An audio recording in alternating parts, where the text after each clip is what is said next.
그럼 제가 먼저 트랜스포머에 대한 내용을 소개해 보도록 하겠습니다. 목차는 이렇게 준비를 해왔고, 먼저 시퀀스 투 시퀀스 모델에 대해 좀 설명을 한 다음, 그다음에 또 저번에 얘기했던 어텐션 알고리즘에 대해서 다시 한번 좀 얘기를 해보고, 그다음에 트랜스포머 개요를 좀 설명해 드린 다음, 각각의 트랜스포머 요소에 대해 말씀드리도록 하겠습니다. 먼저 시퀀스 투 시퀀스 모델을 다시 얘기를 해보면 이 모델은 입력 시퀀스를 받아 출력 시퀀스를 생성하는 모델로 익명으로는 was, letter 또는 이미지의 피처드 이런 것들을 다 순서만 있다면 이런 것들을 다 입력받을 수 있습니다.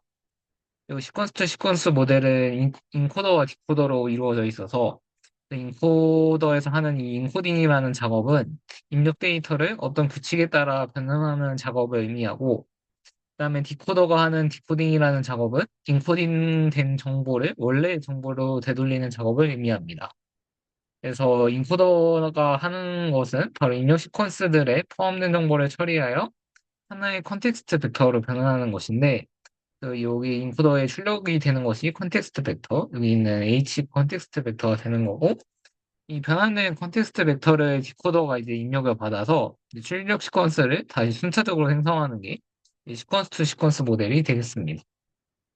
그리고 인코더와 디코더 구조에는 이렇게 RNN을 사용할 수 있습니다. 예시를 보면은 이렇게 LSTM이 사용되는 모습이 있고, 이 디코더에서도 이렇게 LSTM이 사용되는 것을 볼 수 있습니다. 저번 영상에서도 얘기했던 것 중 하나가 이제 시퀀스 투 시퀀스 모델의 가장 큰 문제점인데, 인코더는 RNN을 통해 시계열 데이터를 H라는 히든 스테이트 벡터로 변환하는데, 이 고정된 길이의 벡터가 컨텍스트 벡터가 된다는 점이 큰 문제로 작용을 합니다. 문제가 되는 부분이 이 고정된 길이에 관한 내용인데, 만약에 입력되는 문장이 엄청나게 길어진다면, 이제 앞에 있는, 특히 이제 좀, 이런 H를 만드는 것과 멀리 떨어진, 이 앞쪽에 있는 정보들이 이 H까지 잘 전달도 안 되고, 또 애초에 길이가 긴 정보를 어떤 이제 짧은 컨텍스트 벡터에 저장해서 잘 표현할 수 있다는 것이 좀 비현실적입니다. 그래서 다시 한번 말해보면은 기존 시퀀스 시퀀스의 문제점이 입력 문장의 길이에 관계없이 항상 같은 길이의 벡터로 변환한다는 것이 문제가 되는 거고 그래서 여기 그림처럼 이렇게 입력이 길어지면은 같은 네 개만으로 표현하기에는 확실히 위보다는 아래 사례가 힘들어지게 됩니다. 그래서 롱텀 디펜던시 프로블럼하고도 연관이 되는 거고 그래서 나왔던 알고리즘이 이제 해결책이 어텐션 메커니즘이었습니다.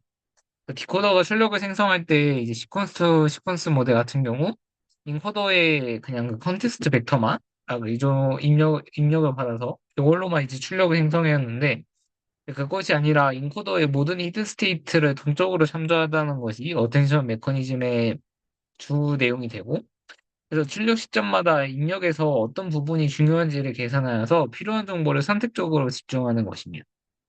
그래서 다시 이제 나는 고양이로소이다라는 내용이 인코더에 입력되었을 때 각각의 히든 스테이트를 이렇게 저장을 하고 히든 스테이트별로 이제 중요도가 얼마인지 그 가중치를 의미하는 어텐션 웨이트를 계산한 다음 그거에 따라 이제 출력에 각각의 가중치를 부여해가지고 새로운 맥락 벡터를 만드는 것이 이제 어텐션 메커니즘이 되게 됩니다. 근데 이제 RNN의 가장 큰 단점은 이전 타임에 계산한 결과를 이용하여 순서대로 계산해야 한다는 점입니다. 특히 이제 점점 이제 데이터가 커지고 모델이 복잡해지는 만큼 이 병렬 계산을 해야 한다는 거는 이제 모든 모델에서 가장 중요한 요소 중 하나가 되는데 이 RNN은 이런 이제 순서대로 계산하는 거 마치 이제 머신러닝에서의 부스팅 알고리즘처럼 작용하기 때문에 기본적인 구조로는 병렬 계산이 불가능했다는 것입니다. 그래서 이제 조금의 변형이 필요했고, 그래서 나온 것이 이제 트랜스포머 모델이 되어서 2017년에 아주 유명한 논문인 Attention is All You Need에 처음 이제 트랜스포머 모델이 등장하게 되었습니다. 그래서 트랜스포머에서 얘기하는 많은 이 어텐션 메커니즘의 알고리즘을 병렬적으로 사용을 해서 효율적인 학습을 하자는 것이 트랜스포머의 모토가 되고, 역시 트랜스포머도 시퀀스 투 시퀀스 모델에서의 연장선이기 때문에 인코더와 디코더로 구성되어서 각각이 이제 인코더, 디코더가 무엇으로 이루어져 있는지를 보면은 인코더는 멀티헤드 어텐션과 이제 피드 포워드 네트워크가 이제 주 요소가 되고, 그다음에 디코더 같은 경우는 마스크드 멀티헤드 어텐션, 그다음에 여기 멀티헤드 어텐션이 인코더와 디코더 사이의 멀티헤드 어텐션, 그다음에 피드 포워드 네트워크가 디코더의 중요 요소가 됩니다. 그다음에 이제 트랜스포머는 이 인코더와 디코더가 각각 반복되는 구조여서 논문에서는 각각 6개가 이제 이 구성 요소가 6개가 이어져 있는 게 하나의 큰 인코더가 되게 됩니다. 그래서 이제 각각의 구조와 동작 원리를 좀 알아보면 오른쪽에 있는 그림이 트랜스포머의 모식도인데 가장 먼저 왼쪽 아래에 있는 아래에 있는 이 인풋 임베딩 레이어와 포지셔널 인코딩에 대해 얘기해 보겠습니다. 트랜스포머는 입력 문장을 처리하기 전에 각 단어를 고차원의 벡터로 변환을 해줘야 됩니다. 이제 트랜스포머 같은 경우는 그거 이제 변환하는 과정을 임베딩이라 하고 트랜스포머는 그 임베딩하는 방식을 학습하는데 만약에 이제 임베딩 방식을 학습하지 않는다 하면은 이제 원합 벡터로 그것을 이제 표현을 해야 되고 근데 이제 원합 벡터를 표현하게 되면 생기는 문제점이 만약 가능한 단어의 개수가 엄청나게 많다면은 그거의 개수 차원대로 벡터를 만들어줘야 되기 때문에 이제 맥락적인 정보도 없을 뿐더러 엄청나게 공간만 차지하는 그런 비효율적인 문제가 발생하게 됩니다. 따라서 트랜스포머는 임베딩 레이어가 모델이 단어 토큰 관계를 잘 학습하도록 임베딩 레이어를 설정하여서 이 원화 벡터로 입력되었던 정보를 댄스 벡터로 변환해주면서 텍스트의 의미를 반영하게 됩니다. 그래서 여기서는 논문에서는 512의 차원으로 바꿔준다 해서 W라는 매트릭스가 곱해져가지고 이렇게 가능하게 된다고 합니다. 그다음에 이제 트랜스포머는 RNN의 리커런스 방식을 사용하지 않고 이제 병렬적인 어텐션 메커니즘을 사용하기 때문에 그 시퀀스의 위치 정보를 명시적으로 인코딩에 입력 데이터에 포함시켜 주어서 입력 데이터에 위치 정보가 포함되어야 됩니다. 따라서 모델이 입력 토큰 간의 상대적 위치 관계를 효과적으로 학습하도록 이 사이누소이달 인코딩을 사용하는데 이 사이누소이달 인코딩이 무엇이냐면 서로 다른 주파수의 사인 코사인 함수를 사용하여서 시퀀스의 각 요소의 위치를 인코딩하는 방식을 의미합니다. 그 수식은 오른쪽과 같고 그래서 임베딩 X에다가 이제 임베딩 레이어를 통해서 나온 이 임베딩 X에다가 위치에 대한 정보가 곱해져서 인코더에 들어가는 Z가 마련이 되는 것이죠. 이 사이너소이드 인코딩에 대해서 좀 더 자세히 알아보면은, 왜 이 인코딩을 사용하는지를 먼저 얘기를 하면은, 절대적인 위치를 정보 제공하는 것뿐만 아니라, 상대적인 위치 관계 학습의 가능성도 충족하기 때문이라고 하는데, 이 오른쪽에 있는 그림을 보시면은, 이 길이가 64인 C코스에 대해서 이제 포지셔널 인코딩을, 이 사이너소이드 인코딩을 한 결과, 상대적인 거리를 이제 표시한 그림을 봤을 때 이렇게 멀리 떨어지지 않은 애들끼리는 다 점수가 비슷하고 이 대각선으로부터 멀리 떨어질 경우 이제 다 거리가 달라지게 되는 이 값이 명확하게 같지는 않지만 이 관계를 유지할 수 있기 때문에 이 인코딩이 좋다고 합니다. 뿐만 아니라 이제 모든 위치에서 인코딩 벡터의 크기가 동일해야 되고 그다음에 두 단어 사이의 거리가 올수록 해당 단어들의 포지셔널 인코딩 간의 권위가 벌어야 된다는 이런 성질도 만족하기 때문에 좋은 인코딩이라고 합니다. 그다음에 이제 트랜스포머 인코더에 대한 내용입니다. 트랜스포머의 인코더는 입력 문장의 의미를 추출하고 이를 고차원의 표현으로 변환하는 역할을 수행합니다. 여기 그림을 보시면은 이 왼쪽에 해당하는 부분이고 또 아까 말씀드렸다시피 인코더에서는 이제 셀프 어텐션과 피드 포워드 네트워크가 중요한 요소를 차지하고 그래서 이것들이 병렬적인 처리를 통해 높은 연산의 효율성을 제공한다고 합니다. 또 각각을 좀 간단하게 먼저 얘기해 보면 셀프 어텐션은 각 입력 토큰이 문장 내 다른 모든 토큰과 상호작용하여 문맥 정보를 캡처하는 과정입니다. 그래서 각 단어가 이게 문장 전체의 맥락에서 어떤 의미를 하고 있는가 이런 걸 이해하는 과정이 셀프 어텐션의 내용이 되고 근데 이제 트랜스포머 같은 경우는 멀티헤드 셀프 어텐션을 사용하여서 이 어텐션 메커니즘을 그냥 전체 데이터에 대해서 한 번만 딱 하는 것이 아니라 이 병렬적으로 여러 헤드라는 거를 도입하여서 헤드로 나누고 그거를 이제 병렬적으로 학습을 하여서 서로 다른 관점에서의 토큰 간의 관계를 학습하게 된다고 합니다. 그래서 하나의 관점에서만 학습하는 것이 아니라 다양한 맥락적 정보를 습득할 수 있는 게 이 멀티헤드 셀프 어텐션의 장점이라고 합니다. 그다음에 뒤에 나오는 이 피드 포워드 네트워크와 그리고 추가적인 그 레지듀얼 커넥션, 그다음에 레이어 노멀리제이션도 무엇을 하는지를 알아보면 피드 포워드 네트워크는 일반적으로는 이제 그 뭐 비선형 이제 활성 함수를 거쳐가지고 비선형 변환을 통해 표현력을 높이는 역할을 수행을 하고, 그다음에 레시듀얼 커넥션 같은 경우 입력을 출력에 직접 더하여 정보 손실을 방지하고 학습 속도를 향상시키면서 그리고 전에 나왔던 이 기울기 소실 문제를 완화하는 역할을 수행합니다. 그다음에 이제 레이어 노멀리제이션 같은 경우에는 각 층의 출력을 정교화하여서 학습 안정성을 높이는 역할을 수행한다고 합니다. 그래서 이제부터는 셀프 어텐션에 대해서 좀 자세히 알아보겠습니다. 셀프 어텐션의 순서는 이렇게 총 세 가지로 이루어지고, 이 확장된 것이 이제 멀티헤드 셀프 어텐션이 되는데, 과정을 알아보면은 첫 번째로는 입력 벡터인 x로부터 아까 쿼리 키 밸류 벡터를 생성을 합니다. 그래서 x의 가중치 매트릭스인 WQ, WK, WV가 곱해져서 아까 쿼리 키 밸류 벡터를 생성하게 되고, 네, 그래서 인풋 벡터가 이렇게 들어왔을 때 쿼리 키 밸류 벡터를 생성하고, 이것들의 이제 정상적인 의미를 좀 해석을 해보면 쿼리는 이제 내가 문맥에서 어떤 정보를 얻고자 하는가를 의미하는 거고, 그 다음에 키는 내가 문맥으로 제공할 수 있는 정보가 무엇인가. 그다음에 밸류는 그때 이제 내가 제공하는 실제 정보가 무엇인가. 이렇게 해석을 할 수 있다고 합니다.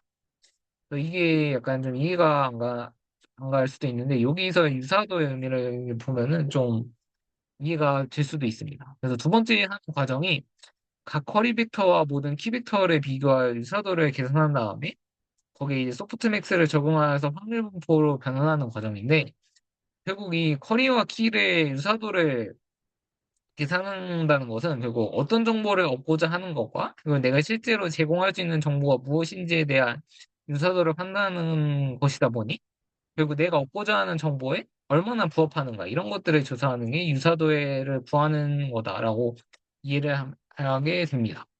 이거에 대해서 가정치를 만들어주는 게 이제 어텐션 웨이츠가 되는 거고, 그다음에 3번의 과정은 어텐션 웨이트를 사용하여 밸류 벡터의 가중합을 계산해서 그 Z의 벡터를 만들게 됩니다.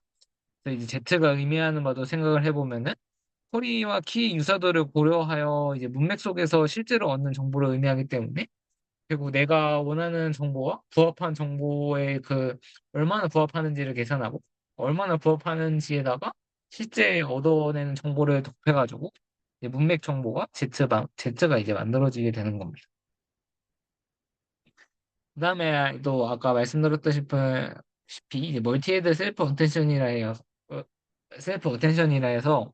서로 다른 웨이트를 사용하는 이 멀티헤드 구조를 확장을 해서 이그 서로 다른 관점에서의 토큰 간의 관계를 학습하는 것이 되어서, 예시로는 이제 뭐 헤드 A 같은 경우는 주어 동사 관계를 학습하고, 뭐 헤드 B 같은 경우는 형용사와 명사 관계 학습, 헤드 C 같은 경우는 긴거리 의문사 학습, 이렇게 좀 역할을 분해할 수 있는 게 멀티헤드 셀프 어텐션의 목적이라고 합니다.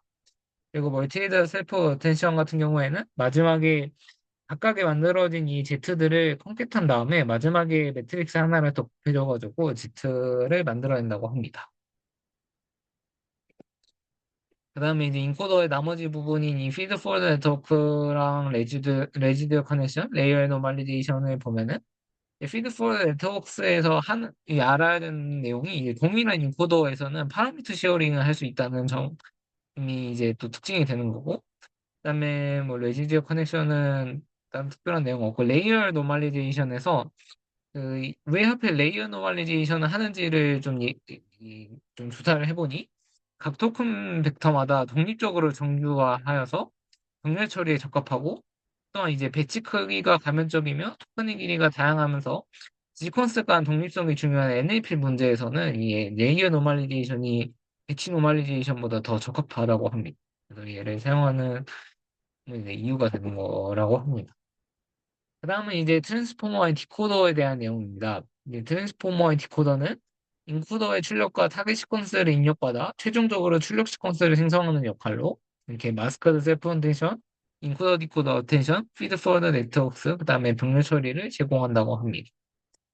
또 여기서도 간단하게 얘기를 해보면 마스크드 셀프 원텐션 같은 경우 각 입력 토큰이 타겟 시퀀스, 그러니까 디코더가 예측해야 하는 그 정답 시퀀스 내에 이전의 토큰과 상호작용한다는 것이 이제 특징이 되는 거고, 그다음에 이제 인코더, 디코더, 어텐션 같은 경우는 이 중간에 인코더 정보가 들어오고 디코더 정보가 이렇게 만나게 되는 지점이 있는데, 이때 이제 디코더의 셀프 어텐션 결과와 인코더의 출력을 결합해서 입력 시퀀스와 타겟 시퀀스 간의 관계를 학습하는 게 이 과정이 될 것 같습니다. 그다음에 네, 똑같이 인코더와 똑같이 레지듀얼 커넥션, 레이어 노멀리제이션, 피드 포워드 네트워크가 진행이 됩니다. 그래서 마스크드 셀프 언텐션을 이게 왜 필요하는지를 알아보면은 디코더에서 이제 추론 과정을 할 때 이제 순차적으로 물론 이제 인코더에서 학습할 때는 이 순차적인 거를 생각하지 않고 모든 정보를 본다 했지만 결국 추론 과정에서는 뒷과 뒤에 무엇이 나오는지는 모르고 앞에 만든 정보로만 이제 현재 시점에 사용해야 된다는 것이 이 디코더에는 반영이 되어야 합니다. 그래서 T 시점에서는 T 플러스 1 시점 이후의 정보를 반영하면 안 되기 때문에 그래서 이제 그 마스킹이라는 것이 적용을 하는 것이고 예, 위쪽 그림을 보시면은 이 어텐션 스코어에 대해서 반영하면 안 되는 것에 대해 마이너스 무한대를 이제 값을 매기고 그러면 이제 소프트맥스를 적용했을 때 0이 나오게 되어서 결국 이제 마스킹을 표현하는 방식 이렇게 표현을 한다고 합니다.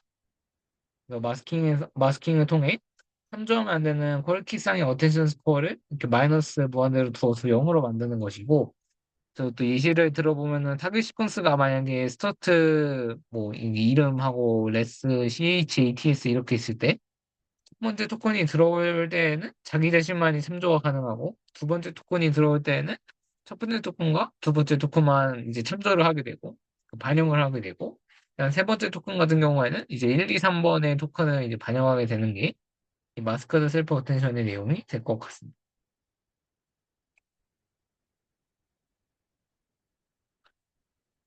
그 다음에 이제 인코더 디코더 어텐션이라고 해서 이 디코더의 셀프 어텐션 결과와 인코더의 출력을 결합해서 입력 시퀀스와 타겟 시퀀스 간의 관계를 학습하는 것인데 먼저 인코더의 출력인 여기 나오는 그 Z로부터 키와 밸류 벡터를 만들고 그다음에 디코더의 마스크드 셀프 어텐션의 출력인 X로 커리를 만든다고 합니다.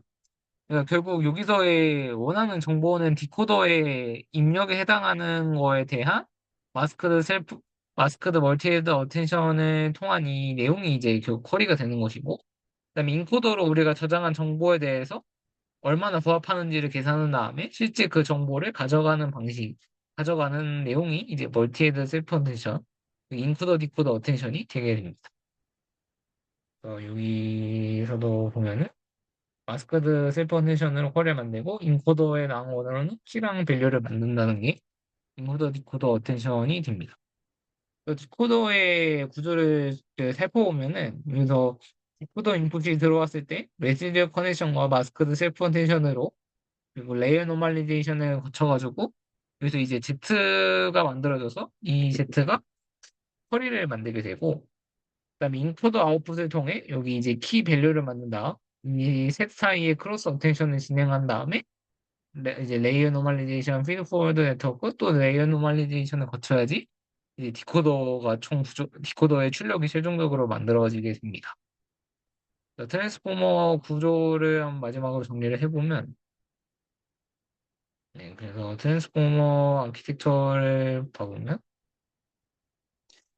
먼저 이제 입력 데이터를 인베딩하고 포지셔널 인코딩의 정보를 더해서 이 인풋이 들어왔던 게 여기 위 1번 과정이 마치면 여기 위치하게 되고 그 다음에 이제 데이터를 첫 번째 인코더에 입력 후 멀티헤드 셀프 언데이션을 수행하여서 입력 토큰 간의 관계를 학습합니다. 여기 들어오게 되는 인풋이 멀티헤드 어텐션을 거쳐가지고 그 다음에 이제 RL이라고 제가 레시듀얼 커넥션과 레이어 노멀리제이션을 반복되는 구조를 이제 RL이라 적어가지고 이 RL을 통과하게 되면은 결국 여기까지가 이번 과정이 됩니다. 그 다음에 이제 피드 포워드 네트워크를 통과해서 각 토큰의 문맥적인 표현을 강화한다라고 표현했는데 비서명 변환을 통해서 더 많은 표현을 학습하게 되어서 피드 포워드 네트워크를 지나게 되어서 인코더의 출력인 Z가 나오게 되고, 이제 실제 트랜스포머 구조는 이 인코더가 N개 반감 반복되기 때문에 이 인코더의 출력을 입력 삼아서 N개를 순차적으로 통과해야지 최종적인 이 Z 벡터가 나오게 됩니다. 그 다음은 이제 이 디코더의 입력 벡터를 먼저 이 디코더도 결국 이 전 화면에서 보시다시피 결국 디코더도 어떤 입력을 받아가지고 만들어내야 되기 때문에 5번 과정은 이제 디코더의 입력 데이터를 마찬가지로 아웃풋 인베딩 레이어. 여기서의 두 레이어는, 인베딩 레이어는 다른 인베딩 레이어겠죠? 그래서 디코더의 입력 데이터를 인베딩하는 이 인베딩 레이어를 거치고, 마찬가지로 포지션 인코딩을 더해가지고, 여기서 만들어진 게 5번의 결과물이 되고, 그다음에 6번이 데이터를 첫 번째 디코더에 입력 후, 마스크드 멀티헤드 어텐션을 수행하여서 타깃 시퀀스의 이전 토큰 간의 관계를 학습하고 미래 토큰 정보를 차단하는 과정을 거칩니다. 여기를 통과한 내용이 이 위치가 이제 6번 내용의 출력이 되는 거고, 그다음에 이제 인코더의 출력과 멀티헤드 크로스 어텐션, 그러니까 인코더 디코더 어텐션을 수행하여서 아까 말씀드렸다시피 디코더가 이제 처리가 되고 인코더가 각각 키 밸류가 되어서 그래서 멀티헤드 어텐션을 수행한 결과인 7번의 결과물이 여기까지가 나오게 됩니다. 그다음에 마찬가지로 피드포워드 네트워크를 통과하여서 문리적 표현을 강화하게 되면은 여기까지 출력이 되는 거고, 그다음에 디코더도 N개가 반복되기 때문에 이 디코더의 출력을 다른 디코더 입력을 받아서 이걸 반복하게 되어서 N개를 수치적으로 통과하면은 여기까지가 이제 9번의 결과물. 그다음에 마지막 디코더의 출력은 리니얼 레이어와 소프트맥스를 통과하여서 이어져 담을 확률 분포인 이 아웃풋 프로버빌리티스를 계산한 다음에 네, 태스크에 맞게 11번을 수행하게 되는 것입니다. 네, 그래서 이상으로 트랜스포머에 대한 내용을 마치고 추천은 다음과 같습니다. 감사합니다.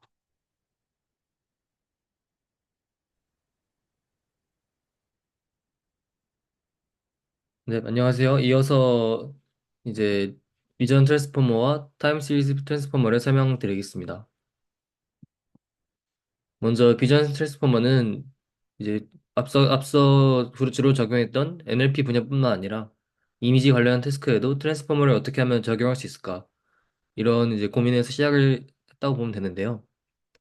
이제 간단한 이제 비전 트랜스포머 BIT 구조는 이미지를 자르고 그 이미지에 포지션 인코딩을 더해준 다음에 그걸 트랜스포머 인코더에 통과시키고 그걸 통해서 이제 얻어진 그 토큰으로 클래시피케이션을 하는 뭐 이런 구조입니다.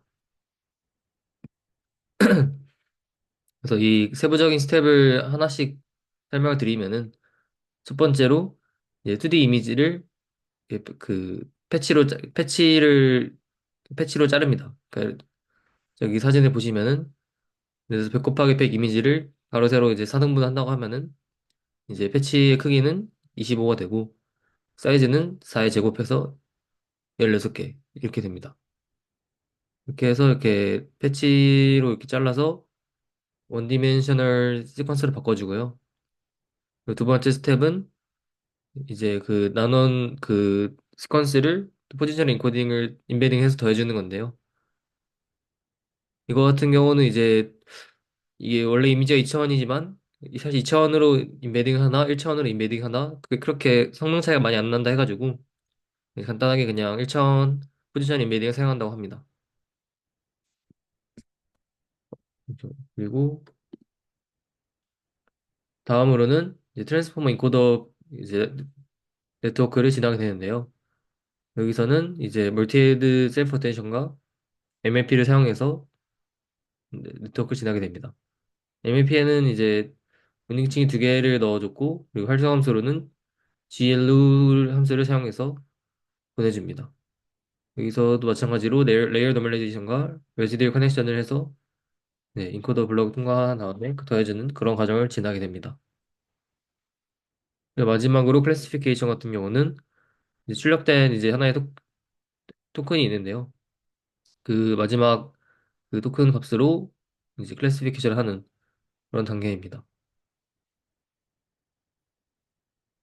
뭐 생각보다 뭐 구조가 복잡한 건 아닌 것 같고, 그래서 이게 되게 신기한 거는 기존에 이제 뭐 CNN을 이용하던 그런 구조들보다도 비전 트랜스포머를 이용했더니 이미지 관련된 대부분 태스크에서 소타를 달성했다는 그런 되게 신기한 결과를 보였었고요.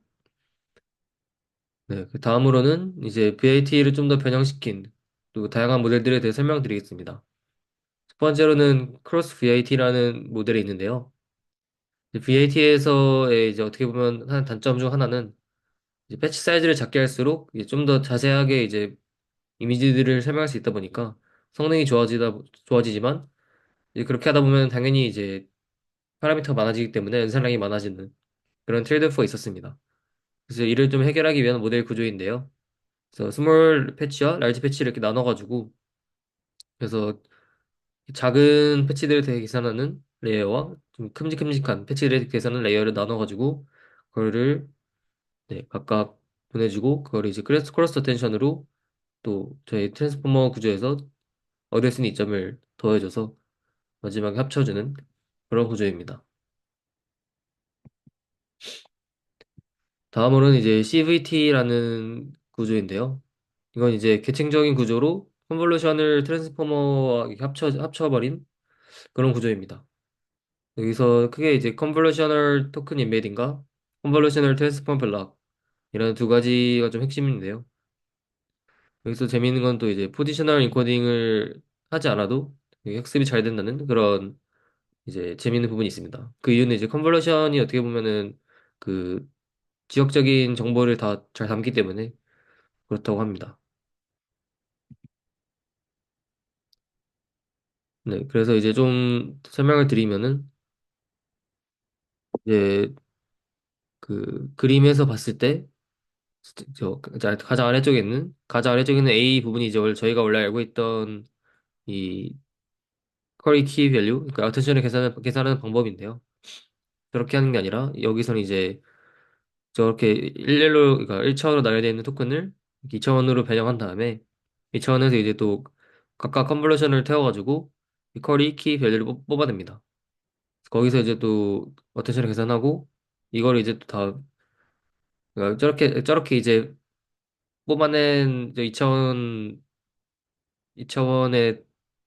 저 쿼리 키 밸류를 다시 1차원으로 변형시킨 다음에 거기서 이제 또 다시 원래 하던 어텐션 계산을 진행하는 저런 식으로 진행을 하게 됩니다.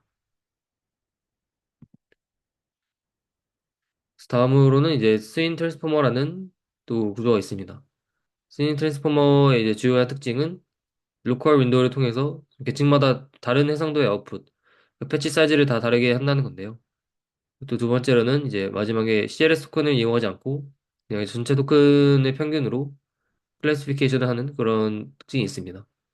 그래서 이 모델을 통해서 좀 기존 VAT보다 더 적은 복잡도로 학습이 가능하다는 그런 장점이 있습니다. 여기서 이제 핵심 구조는 패치 머징이라는 건데요. 뭐 앞에서 말씀드린 것처럼 계층적인 표현 단계에서 이제 패치 사이즈를 점점 줄여주면서 점점 이제 뒤로 갈수록 좀 자세한 이제 표현이 되는 그런 구조입니다. 그리고 두 번째로는 이제 여기에 보면 WMSA, SWMSA라는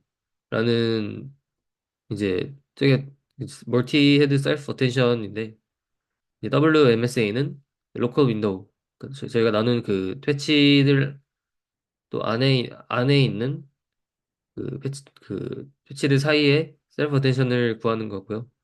SWMSA는 또 저희가 나눈 그 로컬 윈도우 사이사이에 셀프 어텐션을 구하는 네, 그런 구조입니다. 그래서 좀 계층적으로 어텐션을 적용하는 그런 모델이라고 보시면 됩니다.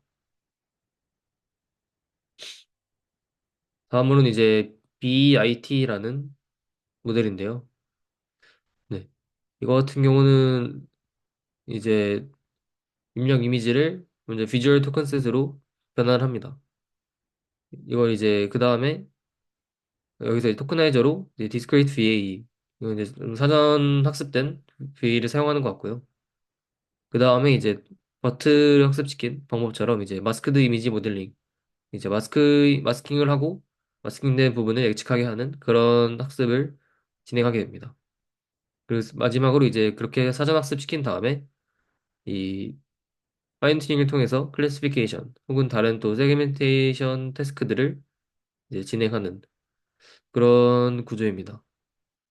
그래서 이렇게 마스크 이미지 모델링, 그러니까 마스킹 하걸로 학습을 하는 방법을 통해서 저게 이제 unsupervised learning인데 저 방법을 통해서 이런 클래시피케이션이나 세그멘테이션 같은 supervised learning도 잘 할 수 있는 그런 모습을 보입니다. 네, 다음으로는 이제 타임 시리즈 트랜스포머인데요.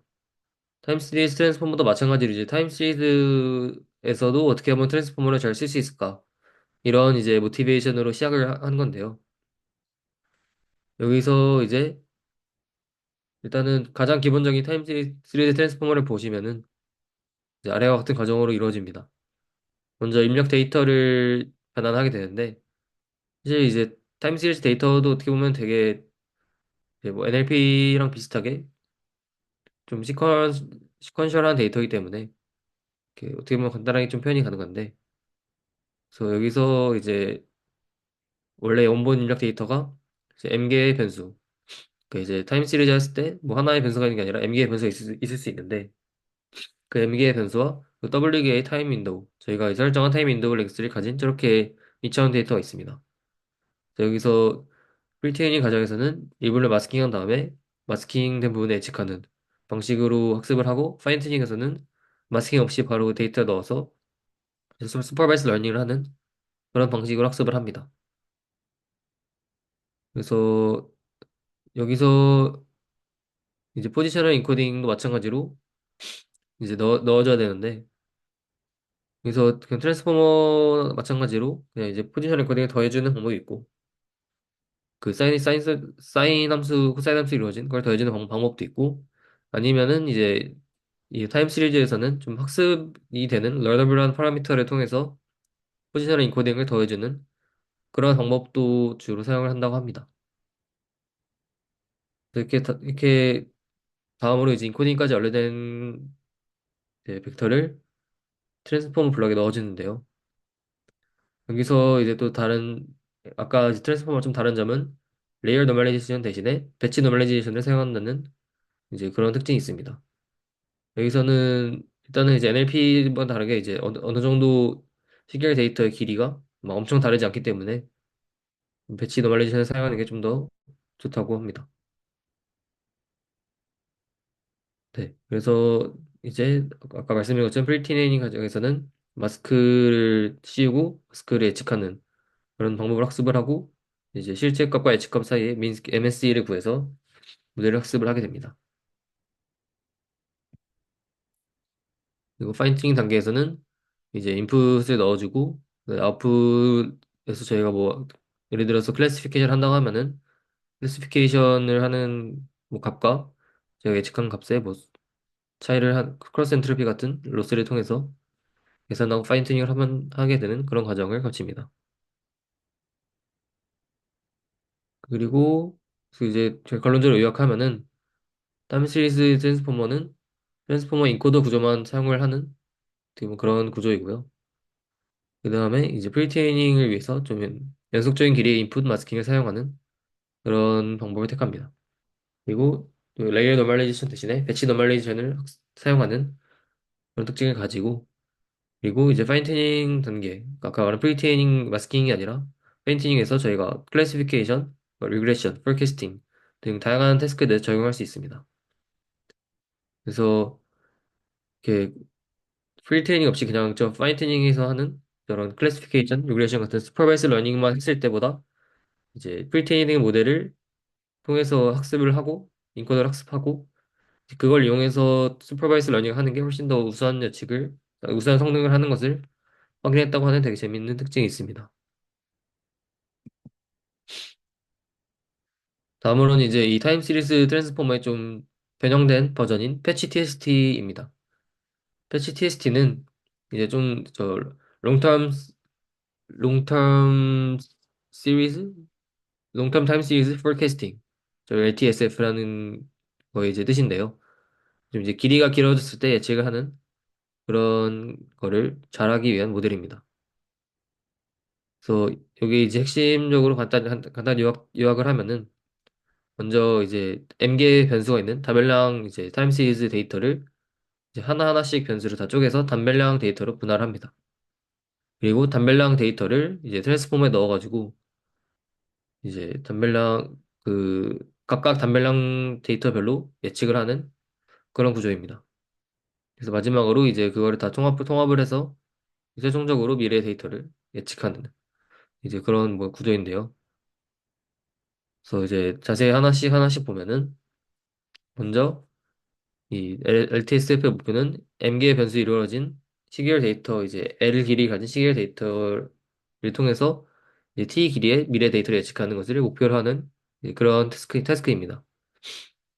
그래서 인풋과 아웃풋 구조는 다음과 같은 천을 가지고 있고 그래서 이제 여기서 패치 TST는 각각 이제 인풋에서 있는 저 M개의 이제 차원을 다 나눠줍니다. 그리고 그걸 통해서 L개 아웃풋도 마찬가지로 M개 각각을 예측하는 그런 구조를 가집니다. 그래서 이제 오른쪽에 보시면 이제 패칭이라는 과정을 거치는데요. 패칭이라는 과정은 이렇게 이제 아까 단별량으로 각각 이제 나눠준 저 데이터를 또 이제 패칭을 통해서 나눠줍니다. 이렇게 저 중간에 있는 그림처럼 슬라이딩 윈도우 방식을 사용해서 이제 P 길이의 이제 좀 짧은 서브 시리즈 패치를 이제 슬라이딩 하면서 이게 나눠주는 그런 방식을 사용합니다. 그래서 오른쪽처럼 토큰이 여러 개 생기게 되고요. 이렇게 했을 때 장점은 일단 당연히 더 토큰 개수가 줄어들기 때문에 더 연산량과 메모리를 더 효율적으로 쓸 수 있고 그리고 이제 포인트 와이즈 타임 시리즈보다 좀 더 로컬한 시멘틱 인포메이션을 반영할 수 있습니다. 이 말은 이제 포인트 와이즈로 하게 되면은 이제 뭐 순서 같은 게 좀 바뀌거나 하거나 이제 그런 정보들이 손실될 수 있는데 이렇게 통으로 묶어버리면은 그런 일이 없기 때문에 조금 더 로컬한 세메틱 인포메이션을 잘 반영할 수 있다는 그런 뜻입니다. 그래서 여기서 실험을 했을 때 저 t가 96일 때 가장 효과적인 걸 확인을 했다고 하는데요. 네, 아래에 저렇게 식으로 데이터가 있고 그래서 이 다음으로 이제 이렇게 아까 패칭해서 나눈 다음에 이걸 트랜스폼 인코더에 넣습니다. 그래서 네, 뭐 인스턴스 놈 패칭 이거 넣어주고 그 다음에 프로젝션 포지셔닝 임베딩 그러니까 이거는 이제 포지셔닝 임베딩 더해지는 그런 레이어고 그 다음에 이제 트랜스폼 인코더 멀티헤드 어텐션과 피드포워드 그리고 레지듀얼 노멀리제이션 이걸 더해주는 그런 레이어를 거친 다음에 마지막에 플래튼하고 리니어 헤드를 통해서 최종 이제 저희가 원하던 또 예측한 길이 t자리에 데이터를 구하는 그런 레이어를 지나게 됩니다. 그래서 마지막으로 이제 m개를 변수를 각각 나눠가지고 각각에 대해 예측값을 도출했는데요. 근데 이제 각각 m개에 대해서 또 각각의 그런 트루스 값이 있기 때문에 그 각 m개마다 이제 각각 MSE를 계산하고 그래서 이걸 평균 내면은 그쵸, MSE를 계산하면은 이제 로스가 되게 됩니다. 그래서 이 연구에서 이제 셀프 슈퍼바이스드 패치 TST라는 거는 이렇게 마찬가지로 이렇게 저 패치를 나누는 방식의 차이인 거지. 앞에서 말씀드린 것처럼 마스킹을 하면서 이제 이 인코더를 학습시키는 그런 방법이 있습니다. 그래서 똑같이 이제 아까처럼 프리트레인하고 파인튜닝 하는 그런 방식을 사용할 수 있는데요. 이제 앞에 원래 있었던 타임 시리즈 트랜스포머 같은 경우는 크게 좀 학습할 때 두 가지 요소를 고려해야 되는데, 첫 번째로 연속적인 시점에 여러 시점에 좀 마스킹이 필요합니다. 시계열 특성상 좀 앞뒤 시점의 값으로 마스킹을 되게 쉽게 예측할 수 있기 때문에 연속적으로 여러 시점을 마스킹해야 된다는 그런 문제이고, 두 번째로는 이제 리니어 헤드의 오버피팅. 일반적으로 이제 굉장히 리니어 헤드 웨이트가 많기 때문에 그래서 오버피팅이 되게 쉽다는 그런 두 가지 문제가 있습니다. 근데 패치 TST는 구조상 좀 앞선 이 두 가지 문제에서 좀 자유로운 편인데 첫 번째로 이제 연속적인 여러 시점에 마스킹이 필요하다. 이 문제는 이제 그 패치와 슬라이딩 사이즈 아까 이제 그 슬라이딩 윈도우 방식으로 패치를 이렇게 나눠가는 그런 방식에서 패치 사이즈, 슬라이딩 사이즈를 동일하게 설정한다는, 그러니까 이제 그리고 패치가 겹치지 않게 좀 딱딱딱 나눠지는 그런 방식을 사용하게 됐을 때 이제 좀 랜덤으로 패치를 이렇게 마스킹 한다 하더라도 결국 이제 연속적으로 마스킹 하는 거랑 동일하기 때문에 그래서 이런 문제에서 되게 자유로운 편이고 그래서 두 번째로는 또 굉장히 이제 많은 패치와 나누는 걸 통해서 레이어를 그러니까 파라미터를 줄였기 때문에 오버피팅을 되게 쉽게 방지할 수 있는 그런 두 가지 장점이 있습니다. 네. 그래서 이 패치 TST를 이용해서 뭐 태스크를 진행했을 때 뭐 가장 이제 좋은 성능을 도출했다. 이런 결과를 볼 수 있었고, 그리고 이제 기존 트랜스폼 방식보다 더 이제 길이가 길어졌을 때도 예측을 잘 하는. 그 로스가 이제 저기 보시면은 뭐 인포머 트랜스포머 같은 경우는 점점 커지는데 이 패치 TST는 뭐 계속 길이가 길어져도 잘 예측을 하는 그런 이제 모습을 보입니다. 네. 그리고 이제 이거는 마지막에 이제 패치 TST는 패치 시리즈별로 어텐션 맵을 적용해서 이제 각 변수 예측에 적합한 어텐션 패턴 학습할 수 있다는 그런 특징이 있는데요. 아까 말한 것처럼 이제 MG의 변수를 나눠가지고 학습하기 때문에 좀 각 변수별로 이제 좀 비슷한 패턴을 가지더라도 서로 다른 이제 어텐션을 사용해서 학습하기 때문에 좀 더 이제 어댑터빌리티가 높다. 그래서 이게 성능이 좋은 이유라고 합니다. 네, 이상으로 발표를 마치겠습니다. 감사합니다.